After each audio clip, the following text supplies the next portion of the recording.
Assalamualaikum warahmatullahi wabarakatuh. Perkenalkan, nama saya Lailia Utami. Saya akan melanjutkan penjelasan dari faktor lingkungan bisnis, yaitu lingkungan umum atau makro.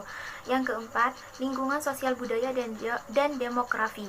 Lingkungan sosial mencakupi kebiasaan, adat istiadat, nilai dan karakteristik. Demografi atau jenis kelamin, usia, tingkat pendidikan, lokasi geografis, pendapatan, dan lain-lain dari masyarakat di mana sebuah perusahaan beroperasi. Proses sosial budaya menentukan barang dan jasa, serta standar perilaku bisnis yang bisa dihargai dan bisa diterima oleh masyarakat. Pilihan dan selera pelanggan itu sangat berbeda-beda dan juga bervariasi.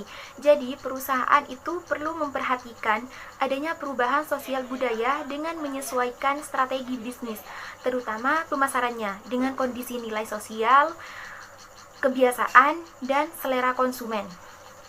Sebagai contohnya, masyarakat yang saat ini sangat menyukai teknologi, yaitu seperti telepon genggam, dimana sehingga perusahaan perlu menyesuaikan strategi pemasarannya, misalnya dengan memproduksi telepon genggam yang bisa mencakup kamera, video, email, dan software yang mendukung dalam masyarakat untuk bekerja. Seperti itu. Yang kelima itu adalah lingkungan alam, di mana lingkungan alam itu terdiri dari lingkungan yang bisa disebut juga dengan lingkungan yang alami seperti pegunungan, danau, bukit, dan lain sebagainya. Dan lingkungan alam terdiri dari kondisi alam itu sendiri seperti iklim, cuaca, topografi, dan kondisi geografis wilayah maupun sumber-sumber daya alam yang tersedia di suatu negara atau wilayah. Nah, pasokan sumber daya alam tidak jarang menjadi permasalahan tersendiri bagi organisasi. Sebagai contohnya, terjadi kelangkaan pasokan bahan bakar, listrik, gangguan pada pasokan pangan, dan bencana alam dapat mengganggu kegiatan organisasi bisnis secara signifikan. Dunia usaha harus mengambil peranan aktif dalam membantu memecahkan permasalahan lingkungan yang kini dihadapi masyarakat dunia. Sebagai contoh, dengan memperhatikan pengelolaan limbah yang dihasilkan dari proses produksi. Yang keenam yaitu lingkungan global. Lingkungan global adalah lingkungan yang mencakup secara internasional dan salah satu faktor utama yang mempengaruhi bisnis, dikarenakan perusahaan besar maupun kecil yang ada di dalam negeri semakin ditantang dengan meningkatnya jumlah pesaing sebagai dampak dari adanya pasar global yang merupakan bagian dari lingkungan eksternal ini. Selanjutnya, peranan lingkungan dalam organisasi bisnis. Yang pertama, yaitu peranan berorientasi terhadap kebijakan, di mana peranan ini ditunjukkan untuk memperbaiki kinerja organisasi bisnis, terutama dalam hal memahami berbagai kecenderungan perubahan lingkungan. Peranan memberikan informasi awal dan reaksi organisasi terhadap isu strategis yang luas yang dapat mempengaruhi organisasi secara keseluruhan.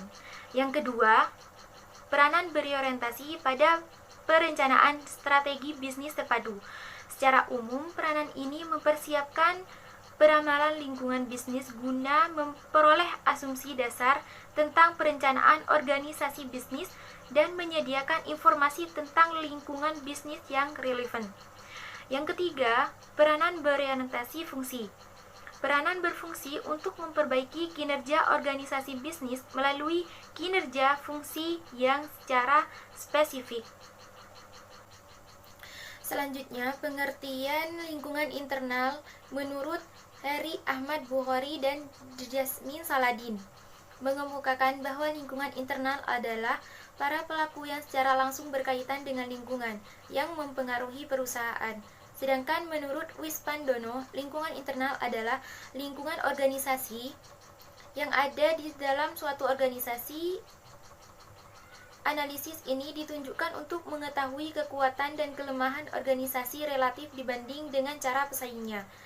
Dan yang ketiga, menurut Rahayu Puji Suci, dalam penelitiannya berpendapat bahwa secara internal lingkungan perusahaan adalah organisasi perusahaan itu sendiri beserta elemen-elemen di dalamnya. Berdasarkan pendapat-pendapat yang telah saya bacakan tadi, itu dapat disimpulkan bahwa lingkungan eksternal adalah faktor-faktor yang berada dalam kegiatan produksi dan langsung mempengaruhi hasil produksi.